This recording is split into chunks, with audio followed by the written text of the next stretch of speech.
Hello, welcome to the first and possibly the last, hopefully not though, of my online broadcasts. I had an idea to do this because I feel like sometimes as an OU student you potentially miss out on some of the more human elements of teaching and learning that students in a more traditional face-to-face environment might experience, especially if you're one of those students who's unable to attend the face-to-face tutorials that I put on for you every month or so. Um, Essentially, I just thought I would try this out because this is quite a nifty piece of software that I use elsewhere in my job for the University of Glasgow, and I just thought maybe I'd give it a go and see how it works. In addition to this quick broadcast, I also intend to trial a type of Q&A session online, which I'll be running this Friday. I'll give you a more precise timing when I have this myself. It will certainly be Friday between the hours of 9 and 5, because I plan to do this at my work, which is where I am just now. I should apologise actually for the horrific background here. It's my broom closet office at the university, which is nice and cosy, but not the most attractive place to work. So yeah, sorry for all the stuff on the shelves as well. I thought it would be better to do it during the day when I have no children screaming at me, because believe you me, it would be near impossible to have an intelligent conversation if that were the case. Okay, so yeah, what I'm going to do just now is talk for hopefully no more than about 10-15 minutes. I just wanted to do two main things, and that was talk about TMA1 in brief. Obviously, I've gone into detail individually with you, but I wanted to just give you a couple of pointers from that, and then also address some issues to do with TMA2, so that we're all on the sort of same page and you're all feeling confident about going forward with your post on the 16th. TMA1. My main feedback from this, in general terms, is that it was really great start to the course across the board. I thought you were all really confident and had managed to do some really good linguistic analysis. And it did shine through for all of you that you were keen on the subject matter, whether that's the case or not. You hit it well if that wasn't the case. And yeah, so well done everyone, give yourselves a pat on the back. There were two issues, one of which is more minor and the other is more fundamental to the course, which I'll address just now. The first, I've just realised I'm a bit too close to the camera. The first was the issue of referencing. If you got any comments about your referencing style, I would say please do follow them up, because I think it's really important to get these academic skills in place as soon as you can, because then you can focus on the more substantive elements of your assignment. So if you have any comments or feedback about that suggests maybe you should go on and do some more work in that area. So if you weren't formatting it correctly, if you were not including the right information, or even if you weren't doing any referencing at all, please do address these as a matter of urgency, so that I can see that you've progressed in your next TMA. And if you've got any questions about referencing, get in touch. As I have suggested to many of you, the online referencing activity that you can access on the student website is the best place to begin. And also have a look at your course books, because there's good examples of how you go about referencing within the books themselves. How have the authors of the course gone about it? And it's fairly easy to see the format and the ways in which referencing is used. So that's the main thing about referencing. The next thing was, as I said, a bit more substantial, to do with linguistic analysis and how you pair that with theoretical discussion. Many of you would have been given notes on your TMA feedback, which were to the effect that, yes, it's all very well and good telling me what you found, but can you tell me what this means? And that might be the thing that's confusing to some of you. So I thought I would go into a bit more detail here, because I think it's really, really important that you get this way of thinking right now, because this will have an impact on all of your TMAs. When you're asked to do linguistic analysis, be that analysing a word from a dictionary, as it was for TMA 1, or a longer phrase, non-standard phrase, which you've got to do for TMA 2, or any sort of linguistic analysis, so looking at a picture of verbal English, or looking at a conversation transcript, and so on. There's a specific way that you need to approach this, and if you don't do it this way, then you risk not satisfying the marking criteria, and therefore you restrict yourself in how high a grade I can award to you. So when you're asked to describe something and explain it, think of it as these two stages of the process. First of all, you need to say what's happened or what's happening, what your findings are. So for TMA 1, it was describe etymology, morphology, senses, and so on of a word. And then what you need to do is try and link this into what you've learned so far in the course. This shows a number of skills. It shows that in addition to being able to describe and explain language patterns or behaviour, it also indicates that you understand how that works in the context of our course. So understanding the bigger theoretical picture. So what if a word changes its meaning over time? That's only one half of the picture. I want to know why you think that word might have changed its meaning in the first place. What were the external factors that caused this internal linguistic change? External factors such as social interactions, historical factors, anything essentially that you've come across in the course that can explain language change, or whatever the phenomenon is that you're trying to describe.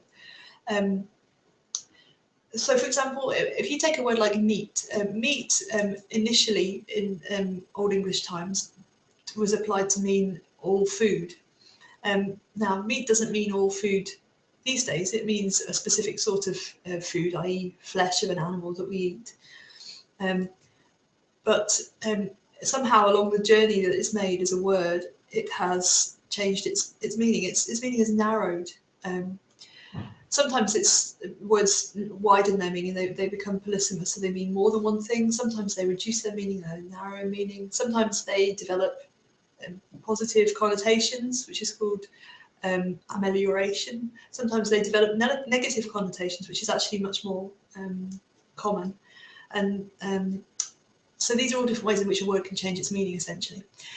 But words don't spontaneously change for no reason. They don't just suddenly mean one thing and then the next day they mean something else, or that one of their meanings falls out of usage, etc.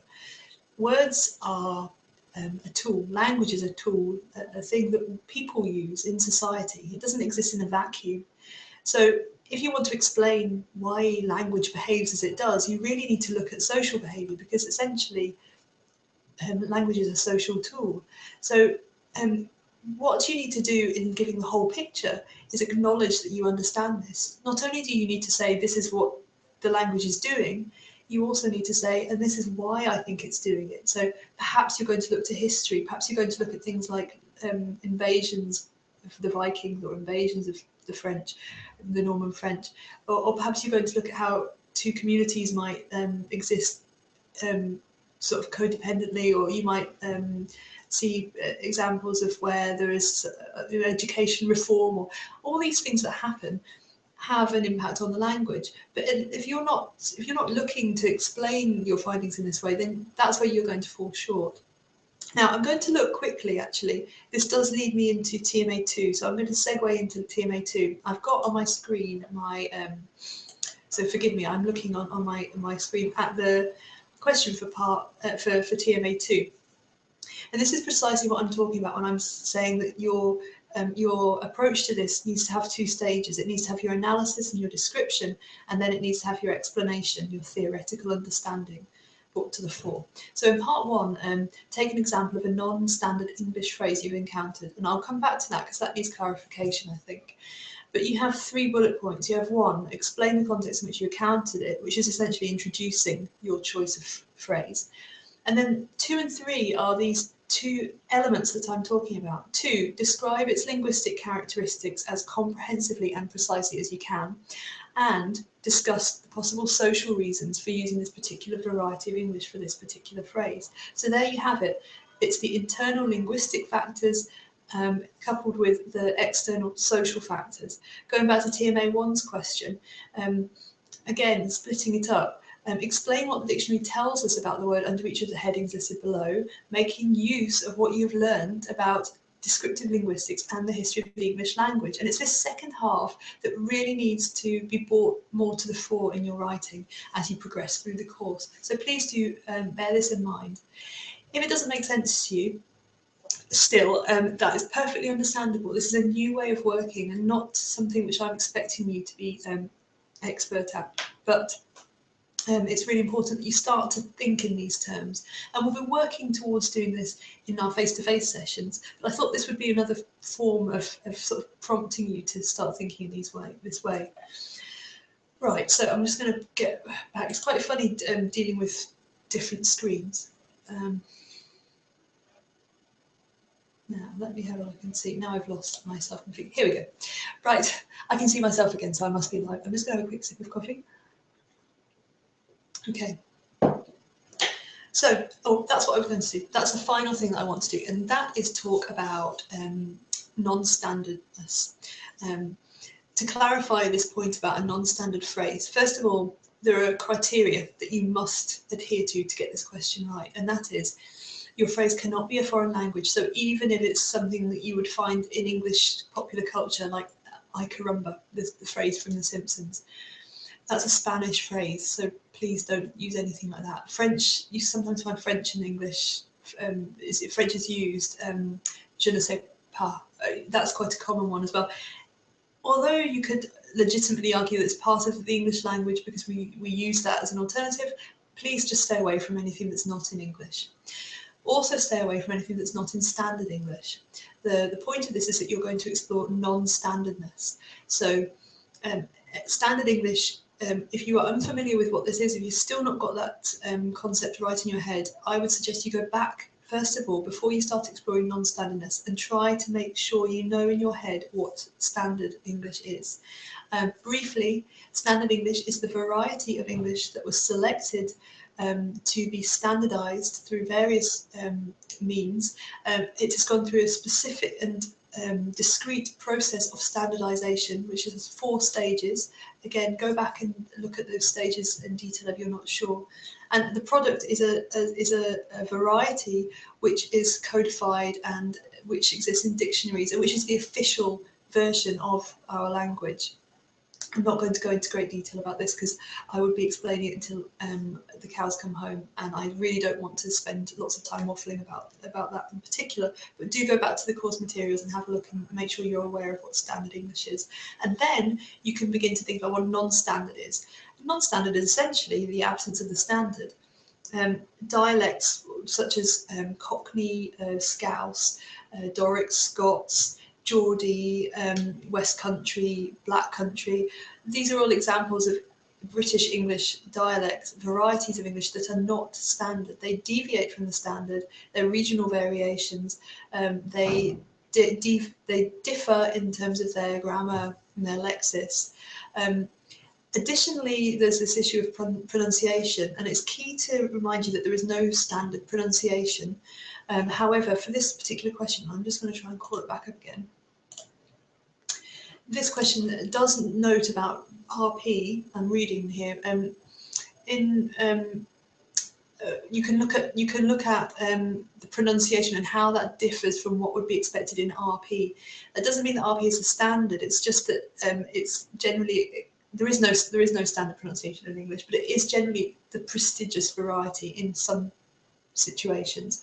So it's a bit confusing that it's been written in that way, but if you do focus on pronunciation, which you are allowed to do, and you're allowed to just look at pronunciation, you still have to retain elements of non-standardness in other levels of language. So you can't just have something that's spoken in a non-RP accent. It has to be also a dialect as well, a non-standard dialect as well. you can think of, I mean, think about the people that you come into contact with. I'm just going to call the screen up again. In your everyday life, you might be a non-standard speaker. You might not speak in standard English. You might have elderly relatives who speak in a certain non-standard dialect. You might have encountered literature or popular culture songs where non-standard dialect is used. So feel free to draw on all these resources, but do get it clear in your head you understand what non-standardness is. And if you're not sure, why not post to the forum and express your concerns, because actually quite a lot of you have already emailed me privately about this. So it might be interesting to share your thoughts with your colleagues. One thing you could look at is so I'm not going to suggest what phrase you look at, but I was thinking today about what non-standard phrases I've heard. There are so many, but in a song, for example, I can't get no satisfaction, which is a Rolling Stones phrase, song. That would probably count as a phrase, I think, and that's got an example of non-standard grammar in it, using I can't get no instead of I can't get any. So that's the sort of thing. Many a mickle, max a muckle. That's a Robert Burns one. You might have come across them in your own life, though. You don't need to look solely to these literary or ones in art. You can use just an everyday phrase that you might have heard someone you know using, or one that you use yourself. Right. Okay. Well, I don't want to talk too much because I think these things have a finite life before they start becoming a bit boring. So I'm sure you're sick of seeing my face now, even if you were wondering what it looked like before this. I hope you found this in some way useful. If you haven't, don't worry. There's no need to watch any of these things that I produce. They're really there just for optional added extras. I will try and keep these things going if people feel there's a use for them.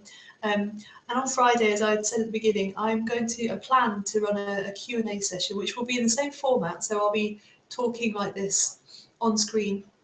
I'll give you a quick sort of speech at the beginning, but then I'd like you to participate by asking me questions. So the title of it will be TMA2, and you can post your questions by typing in the chat function, which I'll enable. I don't know how it's going to go. I have to reiterate that I can't give you too much coaching on your TMA contents, but I can troubleshoot with you, and I can help answer some of the most pressing worries or queries that you have. Certainly, I'm sure some of you might have uncertainties, hang-ups about posting your work online, and that's I think that's understandable. I hope you don't feel too nervous about it, because really it's not supposed to be an exercise in trying to see who is the best writer or who's the best at the subject. It's really supposed to be so that you've got some material to then comment on. Normal rules apply as they do for the forum in all its usage, i.e. be considerate of others, think about what you're saying to them, make sure that you're not saying anything that could be construed as offensive or negative. And don't be afraid to share your opinions, and you'll probably find, well, I hope you find that the exercise is actually really beneficial, in that you'll see that, if you're wondering how good your work is, or if you're thinking that your work isn't as good as other people's, you'll probably find that actually you're doing better than you thought you were, and that everyone's in the same boat, everyone's at a similar standard, and hopefully it will boost your confidence rather than take away from it. Okay, so I think that's all I wanted to say just now. Thanks again for taking the time to listen to me waffle on, and I look forward to seeing some of you in the session on Friday virtually, and then on Saturday the 6th in Edinburgh if you're in my Edinburgh group, and then on the 13th the following week if you're in my Glasgow group. In the meantime, don't hesitate to get in touch through email or phone if you have any questions. Thanks again, and enjoy the rest of your week.